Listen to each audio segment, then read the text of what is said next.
Excellencies, distinguished delegates, faculty advisors, observers, and members of the Secretariat and guests.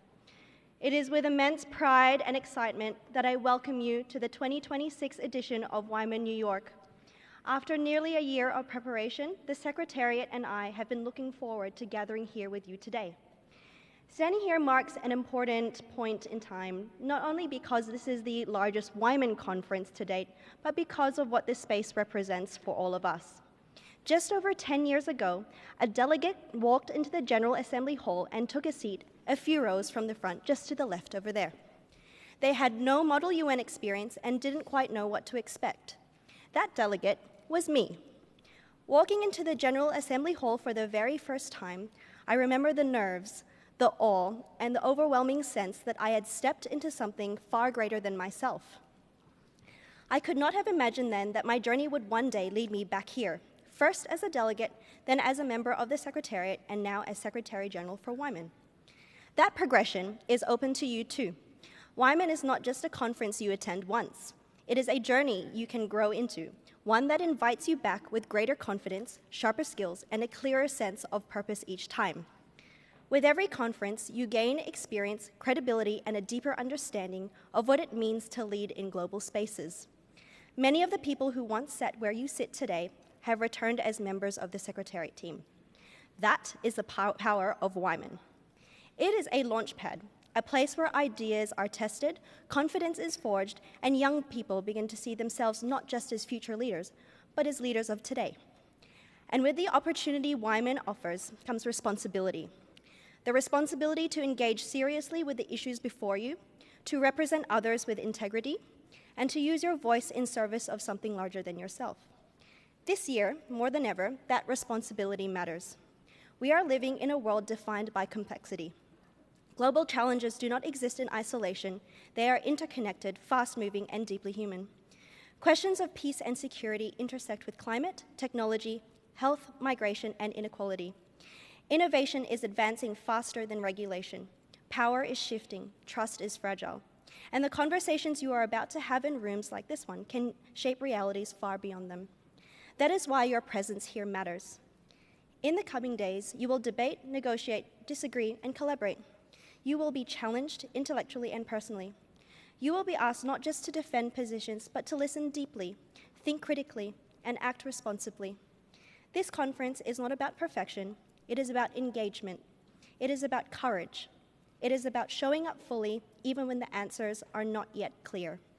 For those of you attending WIMUN for the first time, stepping into this environment can feel intimidating. I know that feeling well. But growth has never lived inside comfort. It lives in the moment you raise your placard for the first time, in the speech you almost didn't give, in the negotiation you think you're not ready for, but step into anyway. For those of you returning, this is your opportunity to lead by example, to elevate the room, to bring others with you. And for all of you, remember this. The relationships you form here will extend far beyond this conference.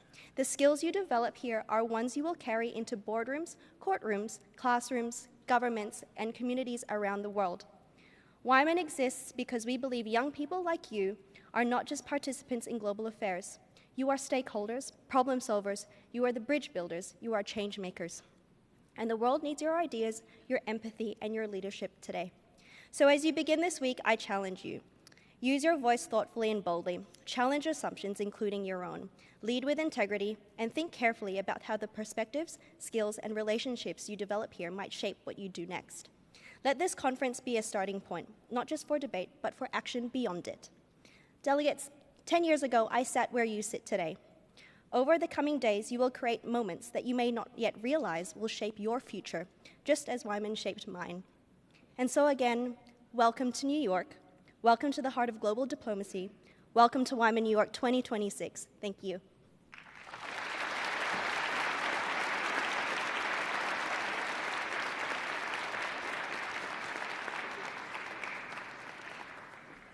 Now we have the honor of hearing a video message recorded by Mr. Antonio Guterres, Secretary General of the United Nations. Please enjoy.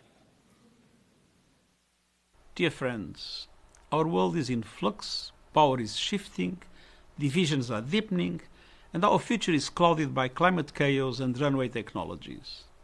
but together we can turn crisis into opportunity. By taking part in a model United Nations simulation, you are learning what it takes to build a better world. It takes stamina, a command of the facts, and the courage to see other perspectives, always putting the needs of the most vulnerable first. Across the globe, young people like you are driving change through advocacy, organizing, and public service. Your energy and determination inspire me. Keep using your talents for good. At United Nations, we are committed to opening more doors for young people to shape the decisions that affect their lives. Yes, these are challenging times, but challenging times forge great leaders. I know some of those leaders are in this room today. Thank you for believing in the power of global cooperation. Together, we can build a world of dignity, justice, and peace for all.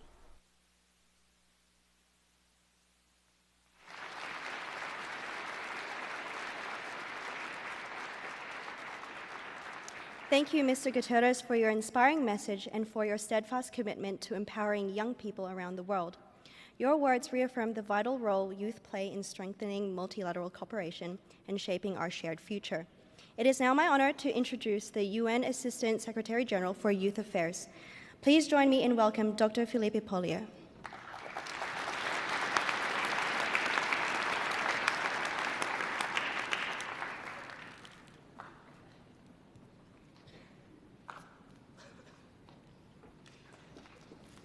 Dear delegates, friends, and youth. Sorry, I have a problem here. I have to fix this.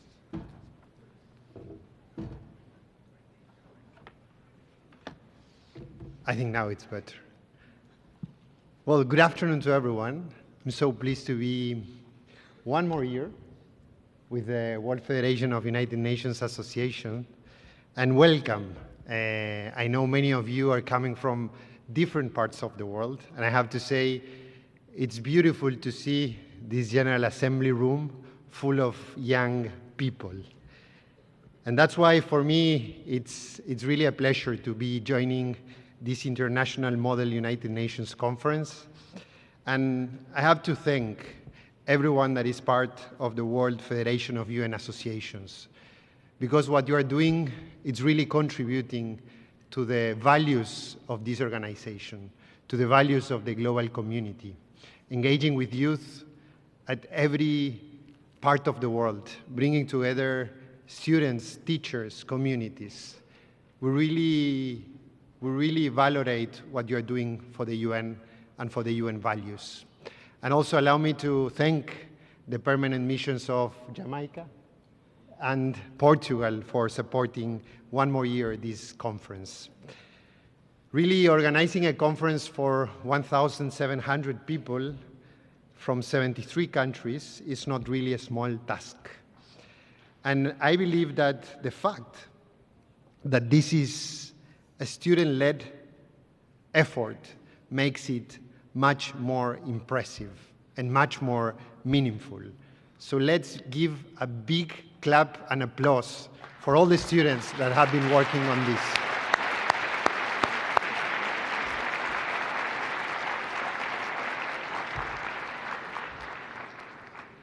Really, this model represents what happens when young people are trusted to lead, what happens when young people are given a space. And this is something that has happened for many, many years. Since 80 years, the World Federation of UN Associations has been working with the UN side by side to really mobilize the values of the United Nations Charter, a mission that feels much more relevant than ever in these current ages. We are facing a lot of uncertainty. We are facing worldwide conflicts increasing. We are facing also inequalities deepening. And we are facing trust in institutions to be strained. And the global challenges, from climate change to technological disruption, are becoming every year much more complex and much more interconnected.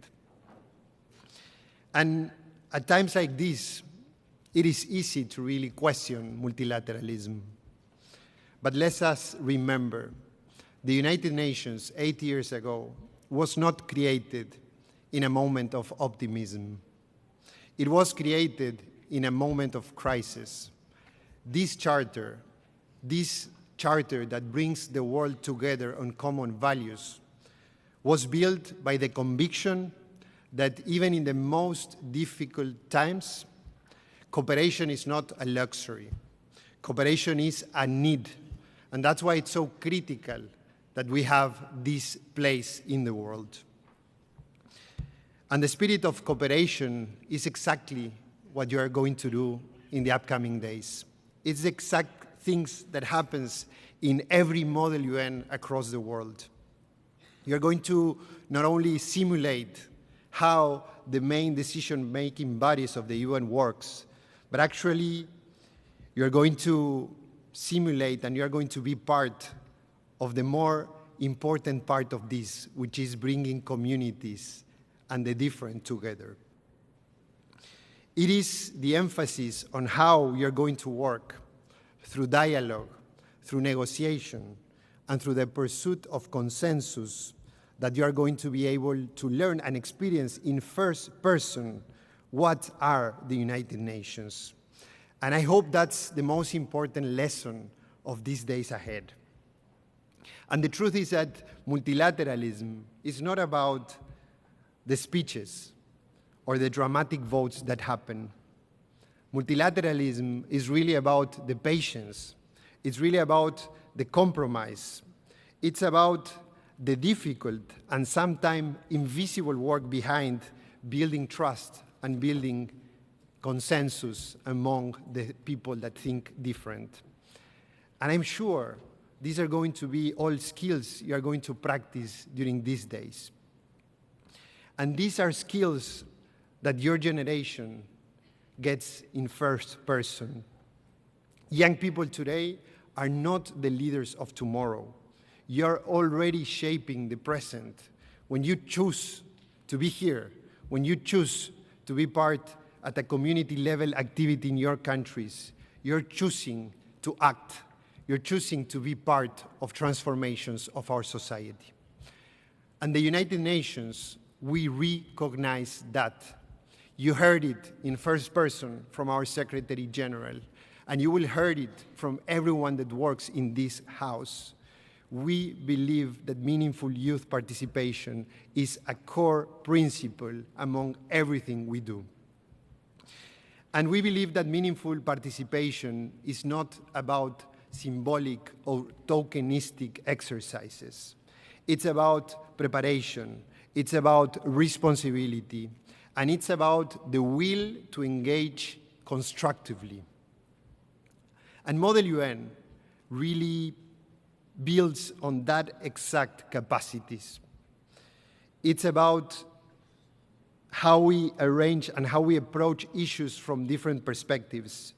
It's about how we move from slogans to solutions. And it's about understanding that progress, when we want to move together, requires time and requires negotiations. So, as you begin this week ahead, as you begin this process, I want to really have 3 simple reflections to you. The first one, try to listen as much as you speak. Because when building consensus, when building dialogue, listening is much more important sometimes than speaking. The second is that you think beyond the simulation you are going to experience. Because every topic that you will approach, it's really about issues that people, real people, are experiencing in real communities right now at every minute of us being here. And the third one is that you be sure that you belong to these spaces, that you belong to this organization. Be sure that when you're sitting in this General Assembly room, this is your room. This organization is for the people, and it's for the young people of the world. So I hope that you have a very productive experience. I hope you can make a lot of new friends during these days in New York. And I hope that this is just one step forward in a journey that will continue to have on you real ambassadors, real change makers, real young people driving for the values that bring us together as a common humanity. Thank you very much.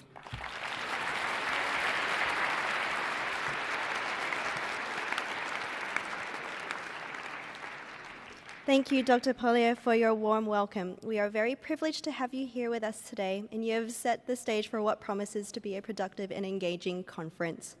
I now have the privilege of introducing the Secretary General of the World Federation of United Nations Associations.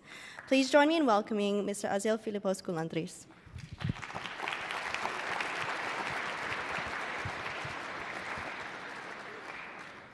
Thank you very much. Excellencies, Mr. Assistant Secretary General for Youth Affairs, dear Felipe, thank you very much for your kind words.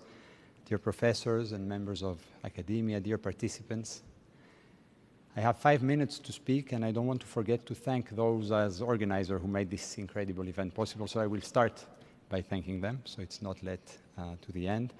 After all, this is our largest conference ever, with 1,500 participants from 73 countries and about 200 professors and coordinators.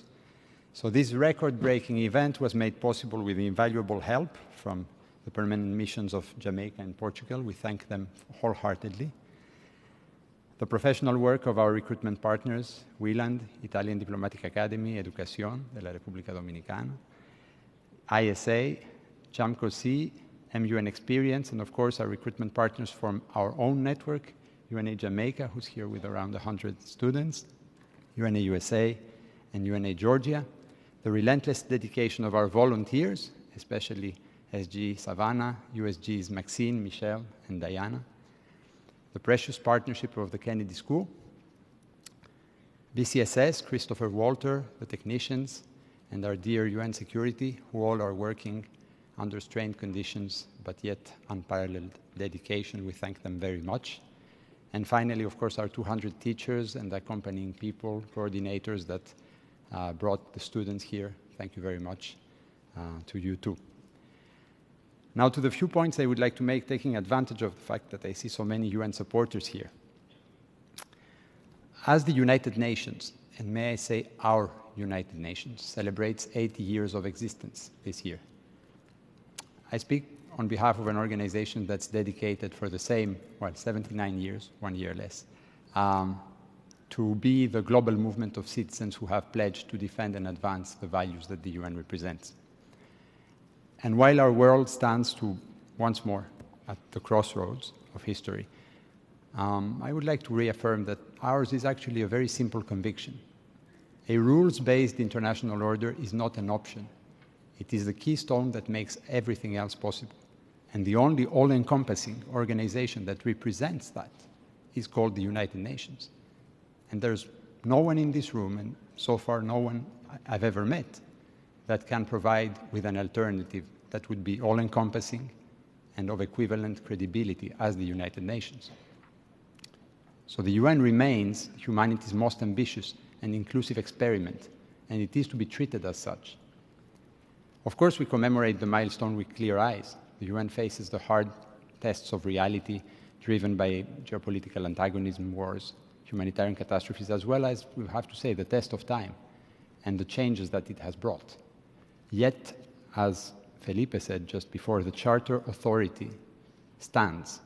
Its legitimacy is rooted in principles that are, yes, set in 1945, but that have been forged long before that and distilled through centuries of diplomatic practice. So we should be very careful before throwing them away or thinking that this is just something that can be changed easily. It is the most advanced framework of its kind that humanity has ever devised. So as the inheritors of those principles, and precisely because the system is strained, we must rally today behind the Charter's commitments and maintain the UN as the indispensable table around which the world sits, argues, negotiates, gives voice to the most vulnerable, finds common ground, compromises, and finally finds solutions to global problems. And this, I think, is where you come in. WIMUN has set the goal to be the most accurate model UN in the world, focusing on compromise and cooperation. As such, therefore, this event is not just a simulation of the UN. It is a declaration of belief, in a way, in the founding principles of our United Nations. And in this sense, all of you, the 1,700 people present, are its ambassadors. The United Nations was born of the determination, to cite the preamble of the Charter, save succeeding generations from the scourge of war. Let us add our determination to prevent our own generation from the scourge of indifference and disenchantment, forces that could deprive the UN from the popular support it so much needs. So may our voices be many. The founding vision of the United Nations in 1945 was to replace competition and conflict with compromise and cooperation. No matter what, that vision remains as relevant and as essential today as 8 decades ago. And may your presence here, this Model UN, and your actions thereafter, I hope, profess this simple yet fundamental truth. Good luck for the days ahead.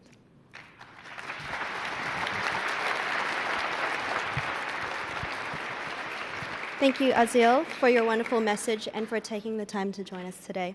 We are incredibly grateful for your presence and for WFUNA's continued support and long-standing commitment to youth involvement and empowerment. WFUNA plays a vital role in connecting young people to the United Nations, strengthening global citizenship and creating pathways for youth to meaningfully engage in international affairs. I encourage all delegates to take the time during this conference to learn more about WFUNA's work and the opportunities it offers beyond WIMUN. I would now like to introduce the Deputy Permanent Representative of the Mission of Jamaica to the United Nations. Please welcome Her Excellency, Ms. Alil Reid.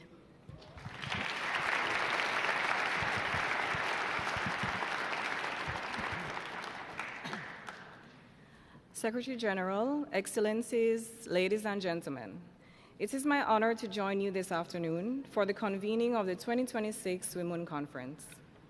This year's conference marks a significant milestone, with the largest number of delegates ever participating since its inception. This shows the growing interest of young people in multilateralism and is a positive and welcome signal.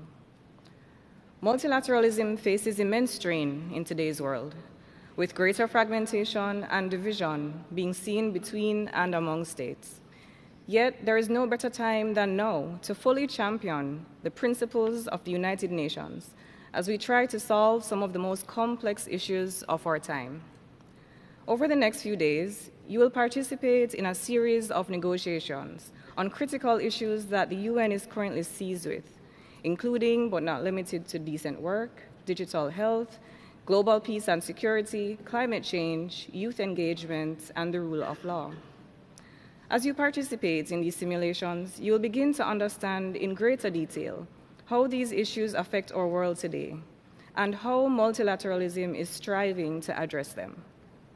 I urge you to make full use of this opportunity and to look from a wider lens at just how integral international cooperation is in resolving these persistent global challenges.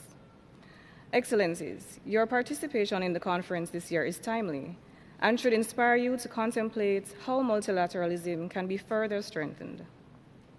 Just last September, the UN commemorated 80 years since the signing of the UN Charter.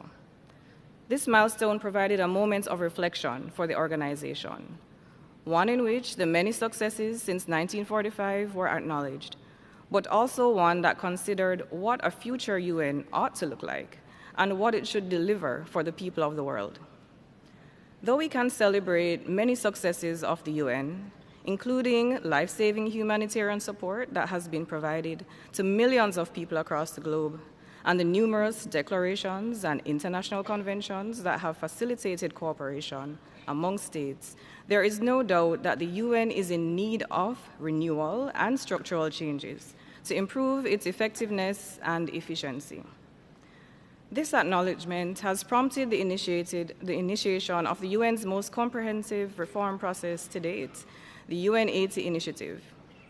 This initiative provides an opportunity to refresh, re-energize, and improve the organization by reducing duplication, removing unnecessary bureaucracy, and making the UN more fit for purpose for the long term.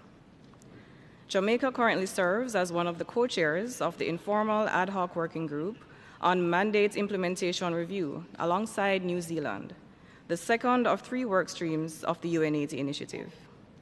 This work stream seeks to assess and improve the system of mandate creation, review, and implementation, ensuring that mandates given to the UN are relevant, effective, and actionable. Through the ongoing work of various work streams, member states hope to put the UN in a better position to deliver the best possible outcomes for the people we serve. Excellencies, there is no doubt that there is uncertainty around the state of multilateralism today. We see time and time again how the system is undermined and how it fails to deliver for the most vulnerable.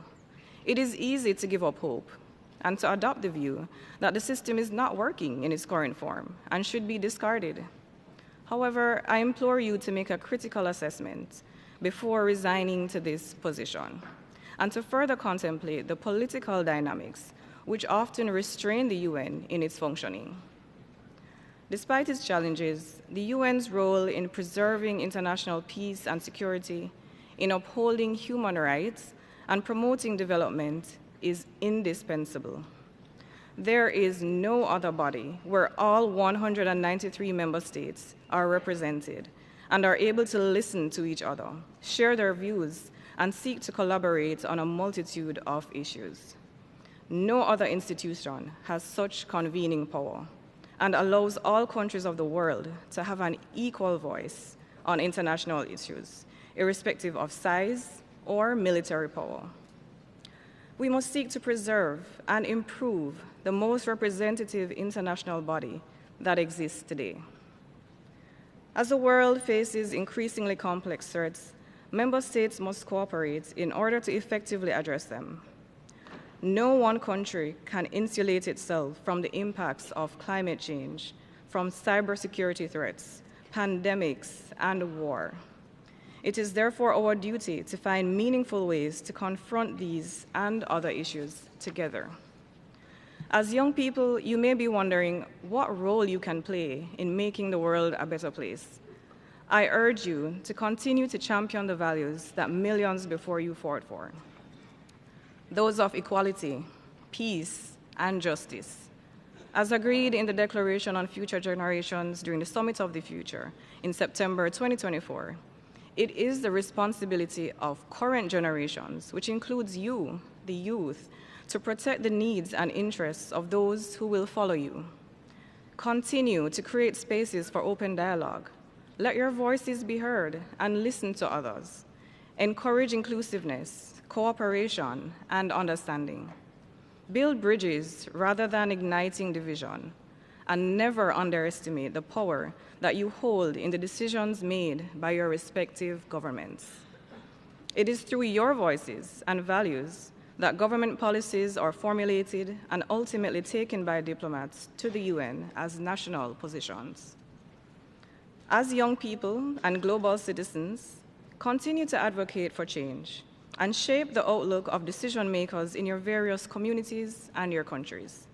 As you deliberate on various issues during the next few days, I encourage you to not only familiarize yourself with the substantive material, but also consider how the multilateral system, and particularly this UN, can be improved to better serve the citizens of the world. In the face of new and persistent global challenges, there is need for critical thinking, strong advocacy for our shared values, and a drive for improvement. The world belongs to us all, irrespective of our place of origin, social status, gender, race, religion, or any other factor that seeks to differentiate us. It is our common responsibility to protect it and make it a fair and just place for everyone. As future ambassadors, I call on you to carry the torch forward and to uphold the core values of this organization. Continue to advocate for peace, human rights, justice, and solidarity. I'm confident that under your stewardship, future generations will inherit a better and fairer world. Thank you.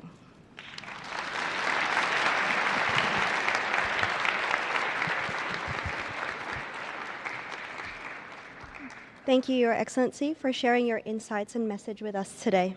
We greatly appreciate your presence and the opportunity to hear directly from you. Your remarks added valuable perspective to our discussions, and we are grateful for your support of this conference. Now, it is my honor to introduce the members of the WIMUN Senior Secretariat, who will be addressing you shortly. For many months, this fantastic group of young leaders have been working non-stop to make this conference a reality. I would first like to introduce the WIMUN Undersecretary General and Assistant Secretary General of the Department of General Assembly and Conference Management. Please join me in welcoming Maxine Moreau and Shubham Kumar Agarwal.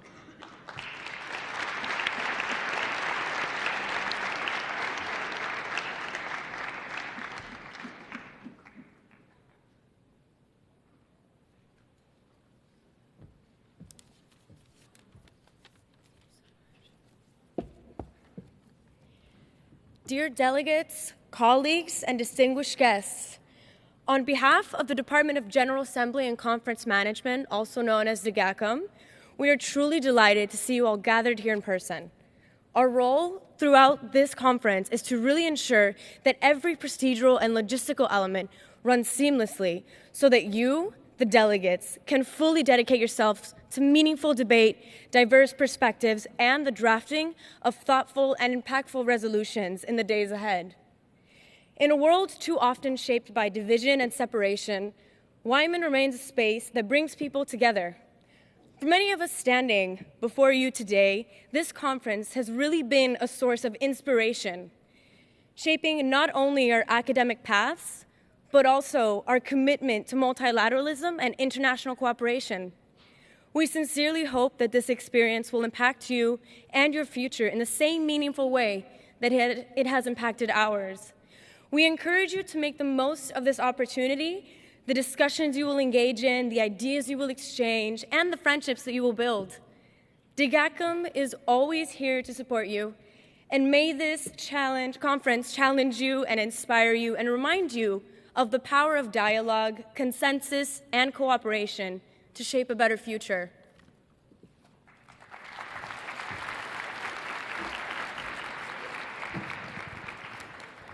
Thank you, Maxine. Many who have stood at this podium before me have chosen to begin with the words of Gandhi and Mandela. Today, however, I would like to quote one of my personal idols, Billy Joel, who famously said, "We did not start the fire." And indeed, delegates, we did not start the fire. The policies we debate, the conflicts we inherit, and the challenges before us are all legacies of the past. But it is our choice to respond, to defend with reason, to act with principle, and to work in the spirit of consensus to build solutions worthy of posterity. Now wearing my slightly formal hat, I am Shubham Kumar Agarwal, your Assistant Secretary General for Central Planning. I have the privilege of serving in this committee alongside Maxine, our USG, and Andreas, who is our ASG for publishing. Together with our incredible team, including 17 tireless CMOs who have worked relentlessly for so many days, we are so excited to welcome all of you to WIMUN, New York. So delegates, remember, if you need anything at all, whether it's a merch, a pen, a quick pick-me-up, or in the spirit of Billy Joel, if you need help putting out all the fires, look for us. We'll be there for you, ready with a smile, and if absolutely necessary, a fire extinguisher. On behalf of the Secretariat, welcome to WIMUN New York 2026. I hope you have a great time.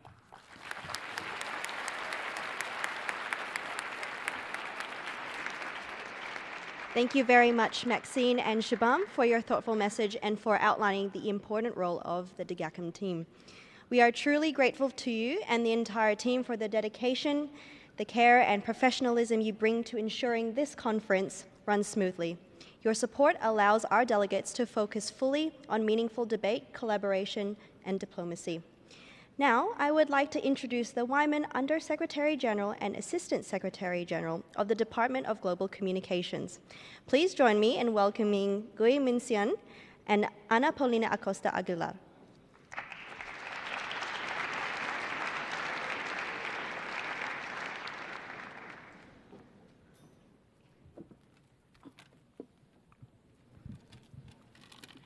Good afternoon, Excellencies, distinguished delegates, members of the Secretariat, and guests.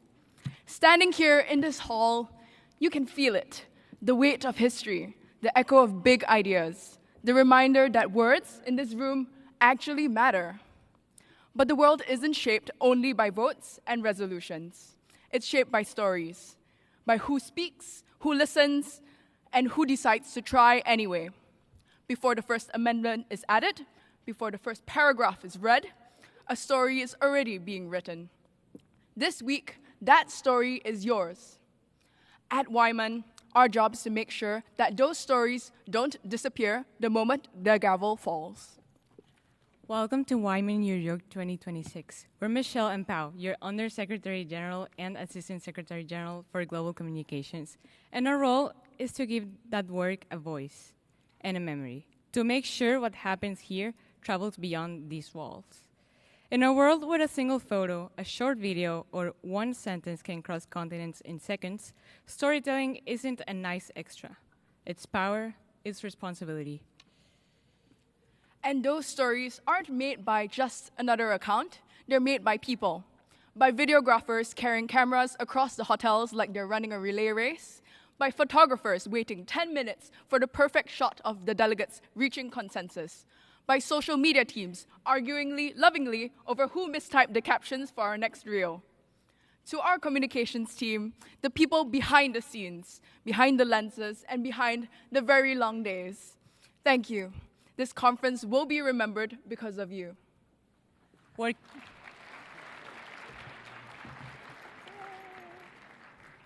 Working in communications teaches you something very important.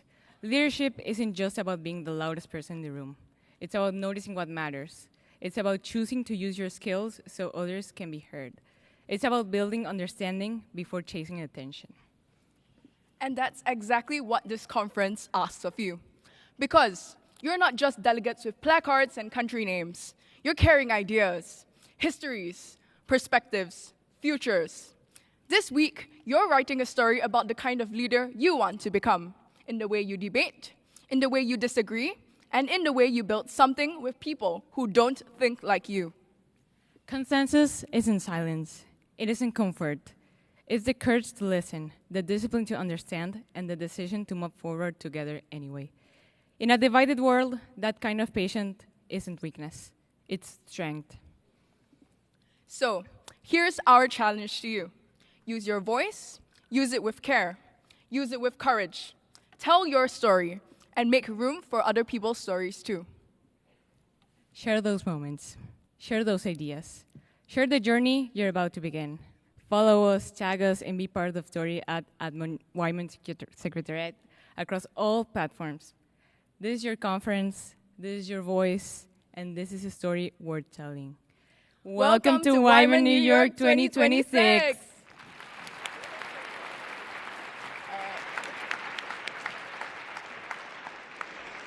Thank you, Michelle and Ana Paulina, for that powerful and inspiring message. We are deeply grateful to both of you and to the entire Global Communications team for the creativity, care, and energy you bring to telling the story of WIMUN.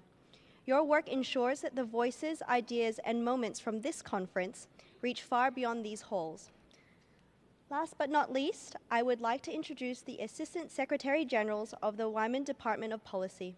Please join me in welcoming Bianca Silveira Ferreira and Juan Pablo Camarena Severa.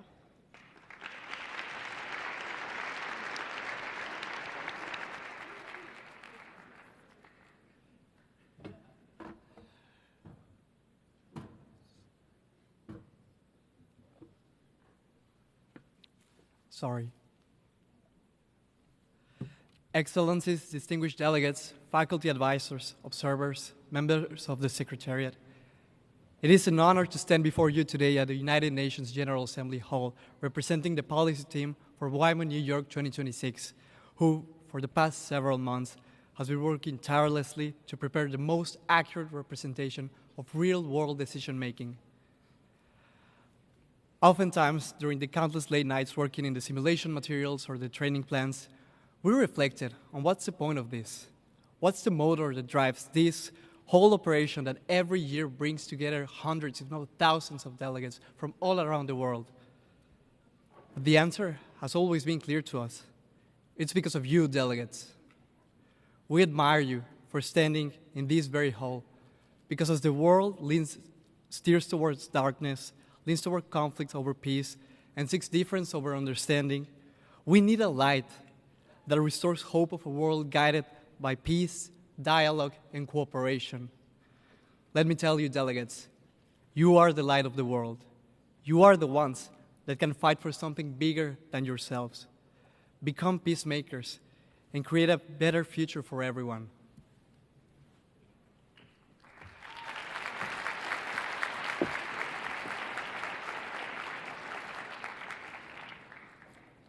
As people from around the world gather in the conference rooms during the coming days, you will be addressing the world's most pressing issues, like the reemergence of chemical weapons, strengthening the rule of law, and emerging digital technologies. We encourage you to reflect on them and see not only how they affect the people and the country you represent, but also how the lives of many other millions could be impacted by the solutions you propose. And that is exactly why your presence matters. Some of you crossed oceans to be here. Some of you took the bus and crossed the city. But all of you crossed something: fear, doubt, language barriers, pressure. And still, you showed up. So this is your opportunity to be brave. Voice your opinions, propose changes, take the floor, and try to understand your fellow delegates. Truly listen to them and value their opinion, because that is a fundamental part of diplomacy. As you do this, you will experience the spirit of WIMUN, the UN, and multilateralism. The only way for peace and prosperity to shine in every corner of the world is to have everyone working together and advancing towards the same direction. Tomorrow, many of us will walk into the conference rooms carrying more than a placard and a position paper. We'll carry the hopes of people who will never get to step into the negotiating rooms, and yet will feel the consequences of what happens inside it. All of you have the opportunity to be here, so make the most out of it. Thank you.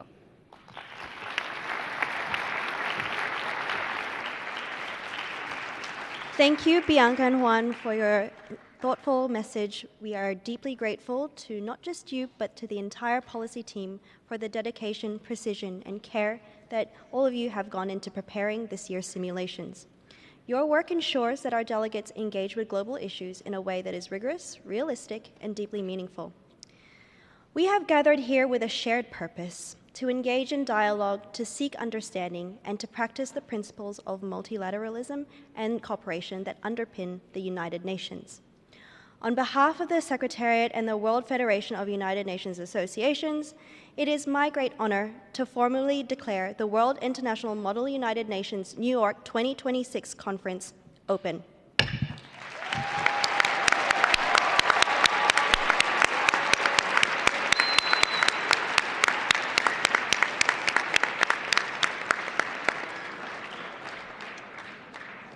Now, I would like to call to the podium the Assistant Secretary Generals of the WIMUN Department of Policy to transition us into the WIMUN New York 2026 plenary session. Please welcome Andrea Pinto Valencia and Manuel Calderon Ruiz.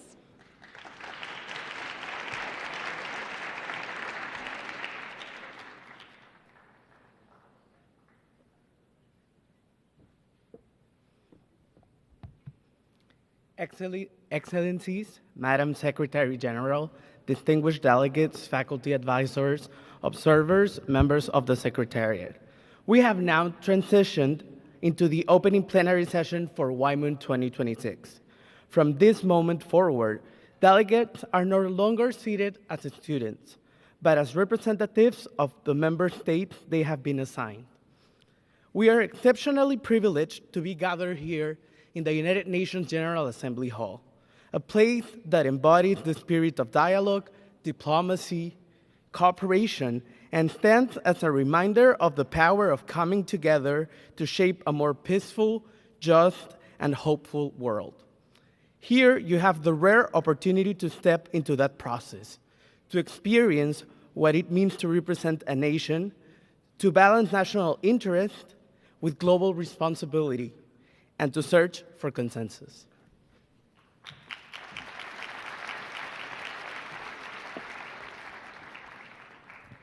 Before we move forward, we would like to express our sincere gratitude to those whose leadership and support have made this conference possible. We extend our heartfelt thanks and to Dr. Felipe Polia for his steadfast commitment to youth engagement and multilateral cooperation, to Mr. Asiel Filipos Golandres for his invaluable support of global dialogue and international education, and to Her Excellency, Ms. Alel Reid, for her dedication to empowering young people within the multilateralism system. We are deeply grateful for your presence and for the example you set. This week, you are here to experience diplomacy as it is practiced within the United Nations system, through dialogue, cooperation, and the pursuit of consensus. The WIMUN approach emphasizes collaboration over confrontation and shared solutions over individual victories. In a world facing interconnected global challenges, progress is only possible when member states listen, build common ground, and act collectively. It is this spirit of multilateralism that we invite you to carry into every simulation session and interaction throughout the week. Thank you.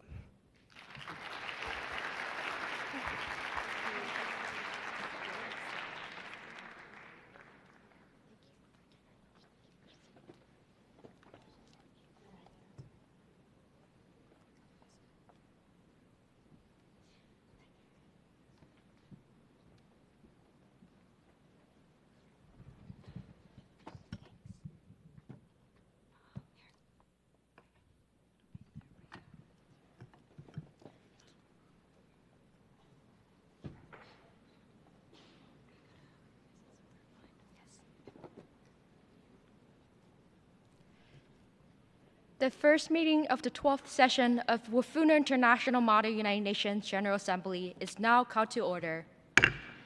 I now invite representatives to stand up and observe 1 minute of silent prayer or meditation. Please stand up.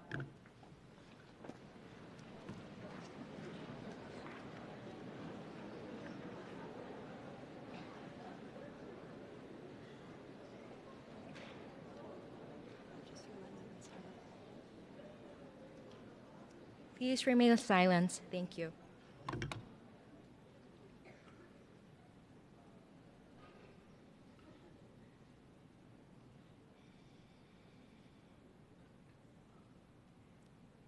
You can now be seated.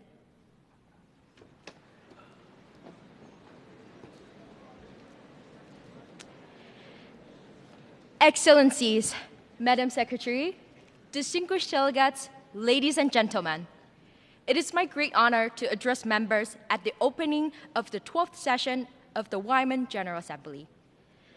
We meet at a time when the international community is facing one defining challenge, but many, unfolding simultaneously across different domains and under increasing uncertainty. The complexity of today's world is not abstract. It is reflected in how decisions are made, delayed, or abstrained. For states, governing has become an exercise in managing trade-offs. Security concerns intersect with economic pressures. Technological advances outpace regulatory consensus. Global risks demand cooperation where collaborative realities often limited. This is the environment in which international decision-making now takes place. Complexity does not mean the absence of rules. It means that the rules are tested under strain, interpreted through competing interests, and negotiated under pressure. It exposes the limit of unilateral action, the cost of inaction, and the narrow space of simple solutions. As you begin your debates, I encourage you to approach them with discipline and perspective. Defend your position with rigor, but remain attentive to the border system in which position operates. No single solution will resolve global complexity, but each decision contributes either to stability, predictability, or fragmentation. The work of this assembly is rarely dramatic. Its values lies in sustained engagement, negotiated outcomes, and in keeping the possibility of collective actions in a divided world. I wish you constructive deliberations. Thank you.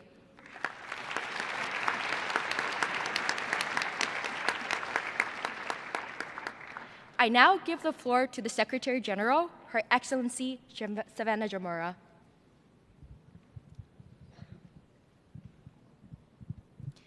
Excellencies, distinguished delegates, as we convene here today, we are united by a shared commitment to a singular vision, a world grounded in dignity, cooperation, and shared responsibility, where progress is not reserved for the few, but shaped collectively for the many.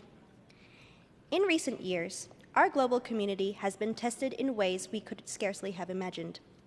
A convergence of global crises, ranging from conflict and displacement to economic uncertainty, climate pressures, and institutional strain, has exposed profound vulnerabilities in global systems: economic, social, environmental, political, and humanitarian. At the same time, we must address emerging challenges, such as those posed by artificial intelligence, which cut across a number of issues that will be discussed during this week. Yet, these challenges have also revealed something equally powerful: the resilience of our communities, the adaptability of institutions, and the enduring strength of the human spirit. As we navigate an increasingly complex and uncertain world, the role of multilateralism has never been more critical. Over the coming days, you will engage with some of the most pressing issues facing the international community today. You will confront the intersections of peace and security, development and inequality, climate and sustainability, human rights and governance. You will be asked to think critically about how global institutions respond to crises, how cooperation can be strengthened, and how international action can remain both effective and inclusive. As you deliberate, I urge you to approach your work with focus, determination, and respect for one another. The United Nations exists not as an abstract ideal, but as a living framework for cooperation, one that depends on dialogue, trust, and principled leadership. You have a responsibility to challenge systems where they fall short, to strengthen them where they succeed, and to imagine solutions that rise to the scale of the challenges before us. Today, significant barriers remain to achieving the Sustainable Development Goals. Progress has been uneven and in many areas reversed. Conflict, displacement, economic instability, environmental and humanitarian crises continue to undermine global well-being. Yet this moment also presents an opportunity to recommit to cooperation, to rebuild trust, and to demonstrate that collective action remains not only possible, but powerful. In a world increasingly defined by division, let your deliberations stand as proof that unity can still prevail. There can be no sustainable development without peace, no peace without justice, and no justice without the rule of law. By finding common ground across differences, you reinforce the vital role diplomacy plays in shaping a more stable, equitable, and resilient world. Each one of you brings a unique perspective shaped by your culture, experiences, and values. When united, those perspectives have the power to generate meaningful global impact. I encourage you to listen actively, to engage respectfully, and to reach agreement on your various outcome documents in the spirit of consensus. The conversations you have here, the solutions you propose, and the alliances you build will extend far beyond these walls, rippling across borders and influencing lives you may never meet. The challenges before us are immense, but so too are the opportunities. Be bold in your thinking, be creative in your solutions, approach your deliberations with an open mind, a collaborative spirit, and an unwavering commitment to progress. Our world needs thoughtful, principled leadership now more than ever. Let history record that you rose to this moment. Let's get to work. Thank you.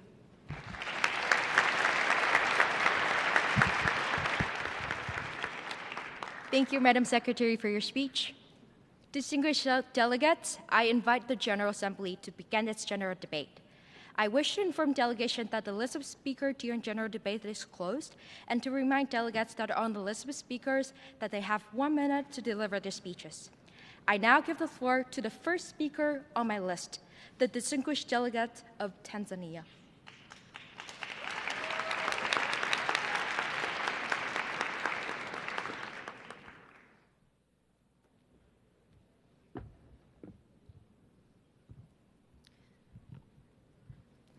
Thank you, Madam President. The delegation of Tanzania stands before you to call for action and share our concerns about climate change, biodiversity loss, and pollution, which now threatens not only the environment, but also human security.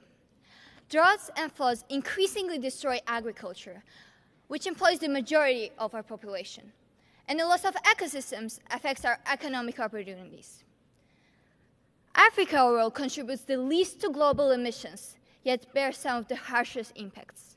We believe that commitments must be matched with realistic measures, and therefore we call for a stronger, more inclusive UN system that reflects justice and actively works to turn the Sustainable Development Goals into real actions. We stand before you, ready to reach consensus with partnership and cooperation for the great future of our continent. Thank you for listening.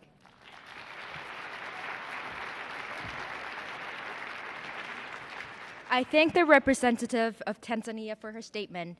I now give the floor to the distinguished representative of Mexico.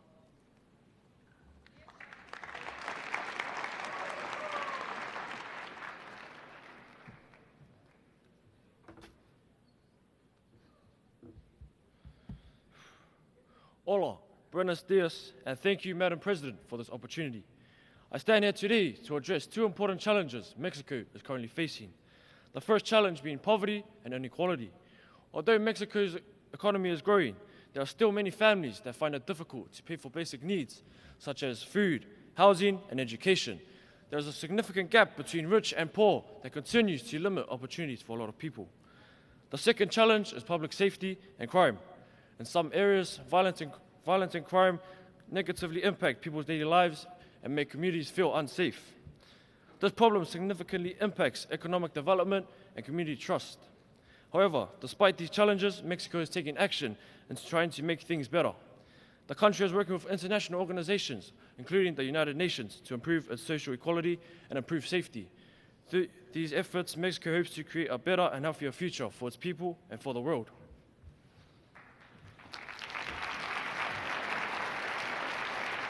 I thank the representative of Mexico for his statement. I now give the floor to the distinguished representative of Netherlands.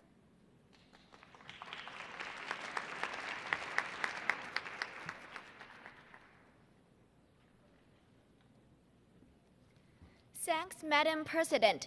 As a nation shaped by water and land, Netherlands deeply understands that forests are not only resources, but a vital system for global biodiversity conservation and sustainable development. Today, we stand at a crossroad of depletion and restoration.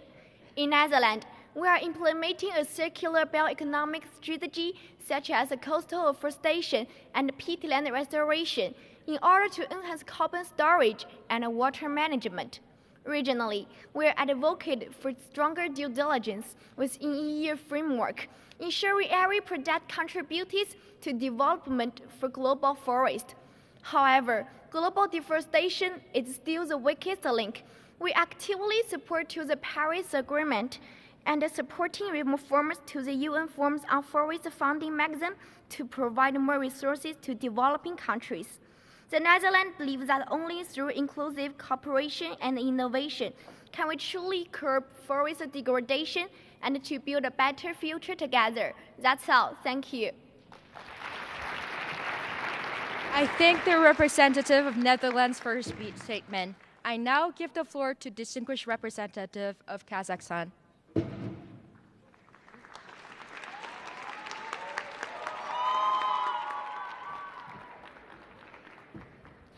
Thank you, Madam President. The Republic of Kazakhstan is present here with the central objective of seeking change, extremely necessary for all nations. The banalization of violence and obscure belligerence that seeks to exalt fear and resolve conflicts with a destruction, not a diplomacy. For Kazakhstan, weapons are not geopolitical abstractions, but a real ones engraven on our land and our people. Indubitably, new process must emerge, seeking to strengthen and guarantee that everyone has their human rights assured, and the most importantly, the sanctity of life. Humanity is blindly driving to the hate, And without a real change, we may never be able to turn back. But together, through genuine negotiations, respect, and multilateralism, we can bring light into the haze. As stated by the great Kazakh thinker, in faith and love, I am a part of mankind. And therefore, we are responsible for preserving and choosing peace and justice over violence and supremacy. Thank you, Madam President. I thank the representative of Kazakhstan for his statement. I now give the floor to the distinguished representative of Barbados.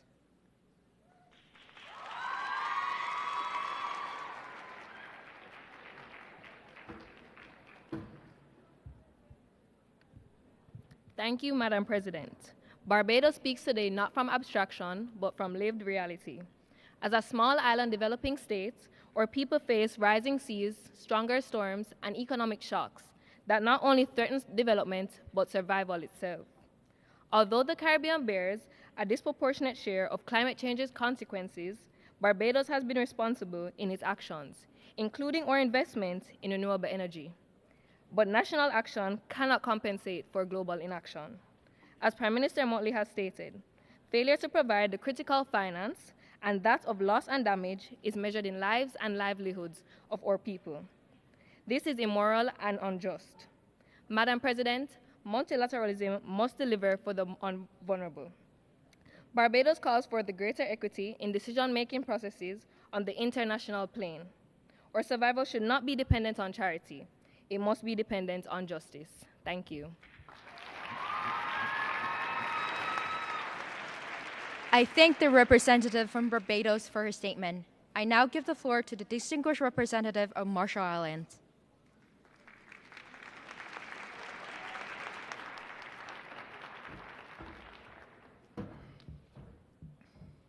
Thank you, Madam President. The public of Marshall Island is here today to let you people know how a small island developing state is facing climate crisis. The worst phenomena are beating our island, such as coastal erosion and severe storms, which are leading our population to the death of all our cultures and traditions. Climate change is no longer a risk, but a reality. The aforementioned situation is not the only one standing, as lots of nations have faced humanitarian and environmental consequences due to historical nuclear testing. We are not the only one which are living here. The Marshall Islands want to do all is necessary to work with all partners and creating something unique for the future based on justice, resilience, and sustainability. Thank you. I thank the representative of Marshall Islands for his statement. I now give the floor to distinguished representative of China.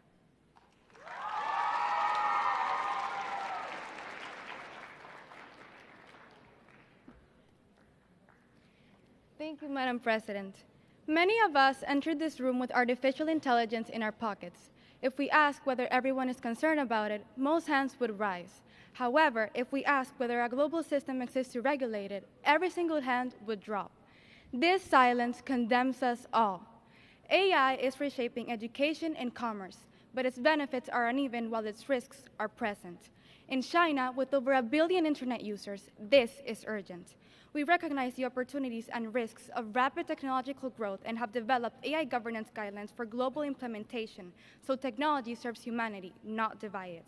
The reality is that in Asia, Africa, and Latin America, many nations have underdeveloped digital infrastructures, no representation in standardization bodies, and are being subjected to technologies they did not create. We have the technology, we have a concern. What's missing is the signature. This moment tests multilateralism. Will we act now or let silence define us? Thank you. I thank the representative from China for his statement. I now give the floor to distinguished representative of Timor-Leste.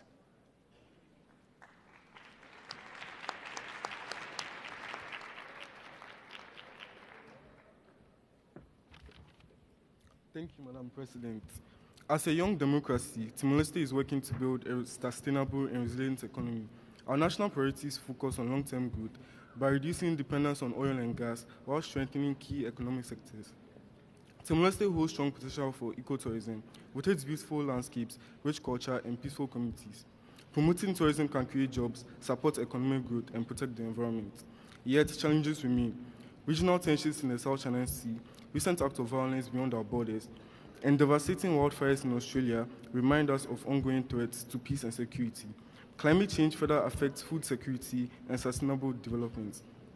As a small developing nation with limited resources, Timor-Leste remains vulnerable. International cooperation and partnerships are essential to overcoming these challenges and ensuring that development remains sustainable, inclusive, and resilient for generations to come. Thank you. I thank the representative of Timor-Leste for his statement. I now give the floor to distinguished representative of Ecuador.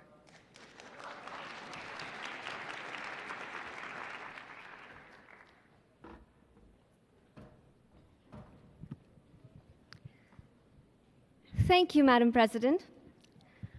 Imagine a place where the most dangerous decision isn't joining a gang, but refusing to.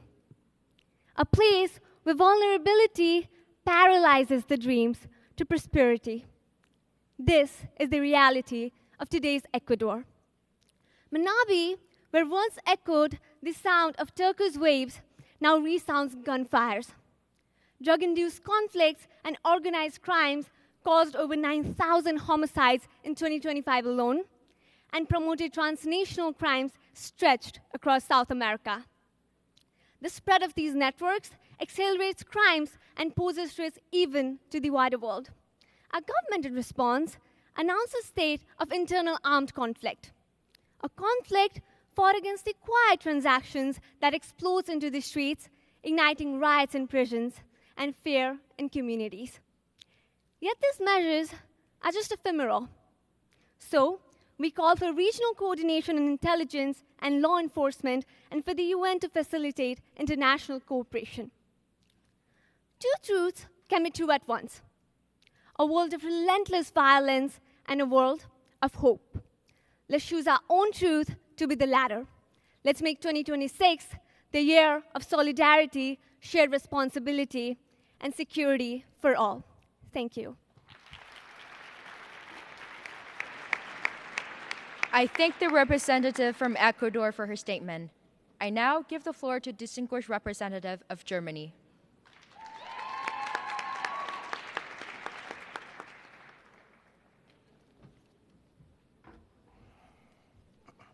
Thank you, Madam President. The United Nations was built to serve the collective will of many, not the privilege of the few. When we forget this, we lose our legitimacy. What was once created as a consensus for lasting peace has now morphed into a shield for selective national interests. As the United Nations' second largest contributor that pays on time, a G7 member and a 6-time non-permanent member of the Security Council, Germany insists that the Council's structure must change to reflect today's reality, not the reality of 1945. Germany supports measures such as the French-Mexican Initiative on Veto Restraint, or alternative initiatives that recognise the work of the most dedicated members of this organisation with more than a non-permanent voice. These initiatives will prove essential in limiting the power and the scope of the veto and those who hold its power, creating a more inclusive, transparent, and effective Security Council. Madam President, the United Nations' strength directly mirrors its members' commitment. Germany stands ready to realise this potential, seizing any opportunity to collectively advance this organisation. Thank you. I thank the representative from Germany for his statement.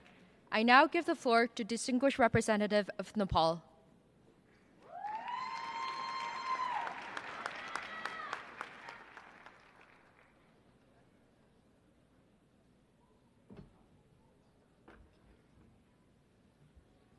Thank you, Madam President. I stand here as a humbled representative of 30 million Nepali people at a time when the world stands at a crossroads. Peace is in peril. Development is drifting. Inequalities deepen and the climate crisis is culminating. For Nepal, a landlocked and least developed country that ranks as the 20th most disaster-prone nation in the world, these challenges are not distant. They shape the lives of our people every day. Today, rural communities bear the brunt of climate change, limiting access to education, technology, and economic opportunity. Millions of young people in Asia are compelled to seek opportunities abroad, a reality lived by families who are forced to choose between safety, opportunity, and home. Youth will be at the center of Nepal's solutions, fostering a new generation of leaders in climate action. Investing in youth is a moral and strategic necessity. Madam President, let us stand together, united and determined to support vulnerable countries, ensuring enduring peace, prosperity, and shared stability. Thank you.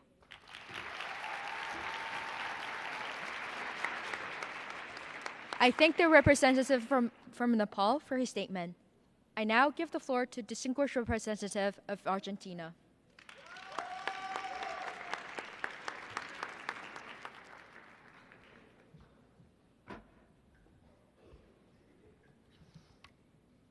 Thank you, Madam President. As we face profound global uncertainty, our capacity to respond through multilateral institutions is being put to the test, a test which we must pass with cooperation for the people of the world trapped in a cycle of poverty, climate disasters, and wars, for the people simply surviving, not living. For Argentina, combating natural disasters and inflation has been a priority, yet restoring economic stability remains a distant goal for so many countries in Latin America, leaving social vulnerability at an all-time high. The UN's role is crucial to have carefully crafted mechanisms such as debt restructuring effectively applied, but without undermining national decision-making. This is the time to show that we truly are united nations, united in our fight for freedom and peace for all. Thank you. I thank the representative from Argentina for his statement. We have now heard the last speaker on my list for opening plenary.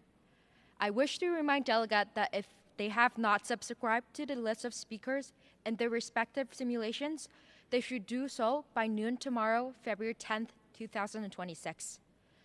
The first meeting of the 12th session of the WIMUN conference is now adjourned.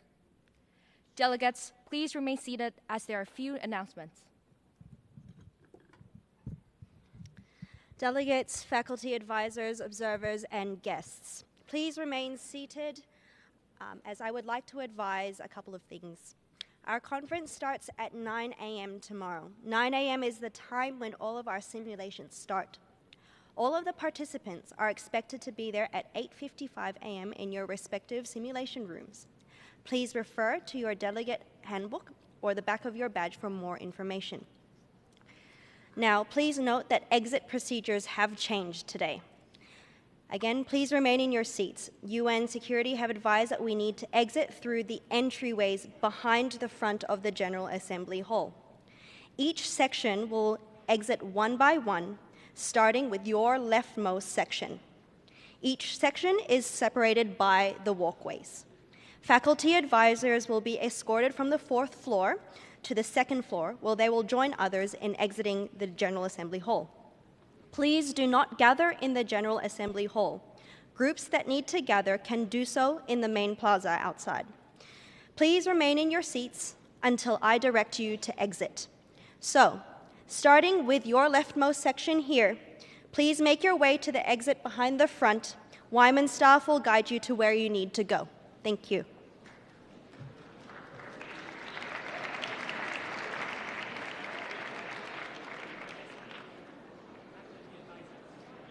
Faculty advisors, you may make your way down to the 2nd level.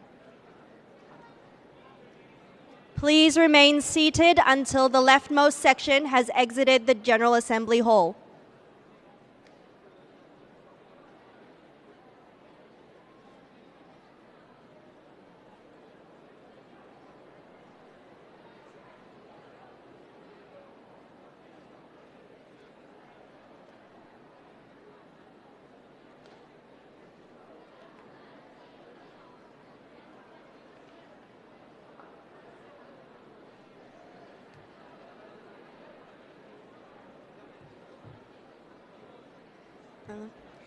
Okay, your rightmost section, please make your way through that exit point there behind the front of the GA hall.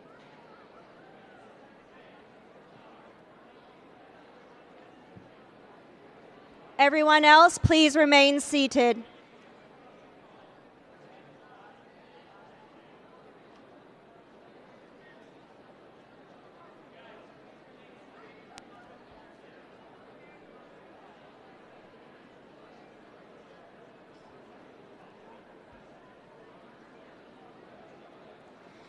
Again, please do not gather in the General Assembly Hall. Groups that need to gather can do so in the main plaza. Thank you.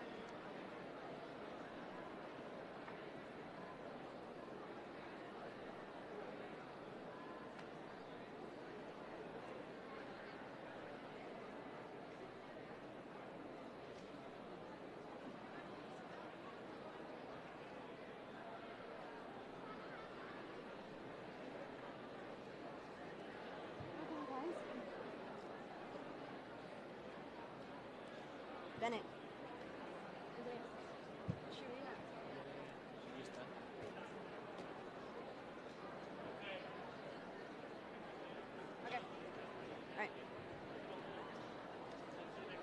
Okay. All right, the next leftmost section, please stand up and make your way to the exit on your left. All right. The second rightmost section, please stand up and make your way to the exit on your right. Thank you. Matthew. Matthew.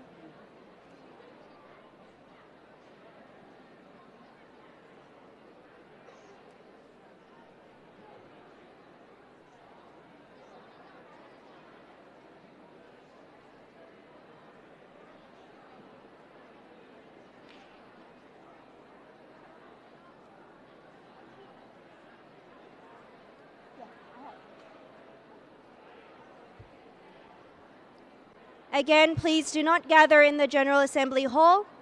Groups who need to gather can do so in the main plaza.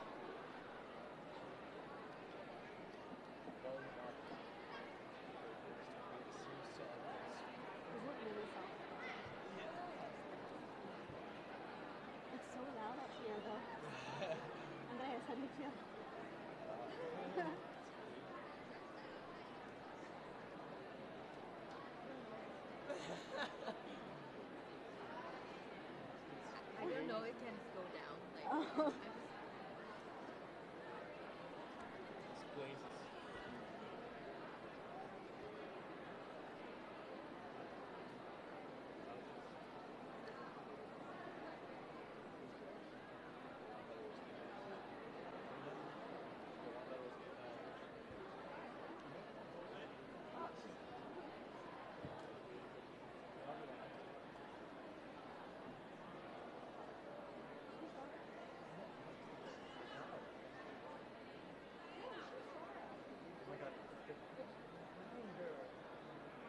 Diana.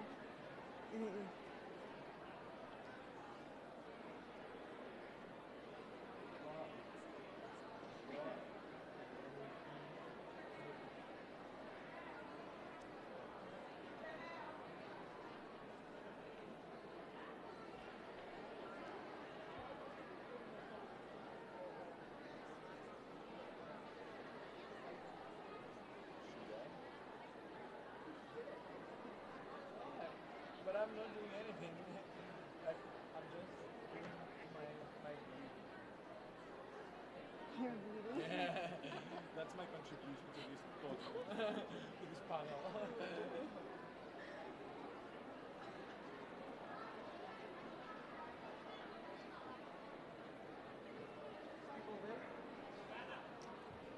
Yeah. Okay. So the center, left, and right sections, please stand up, make your way to the exit. Thank you.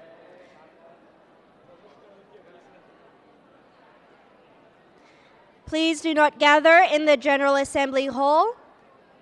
Groups who need to gather can do so in the main plaza.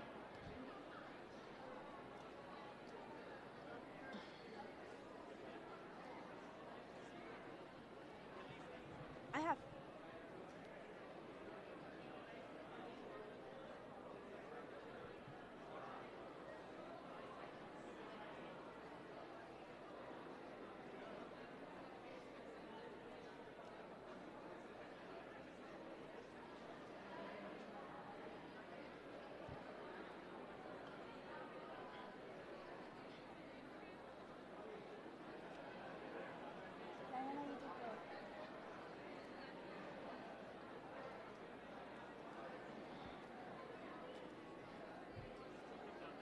I can come down. There's like, they're gathering in the back.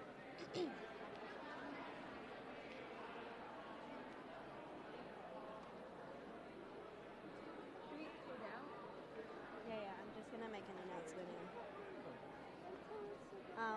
We need to. Spell his name.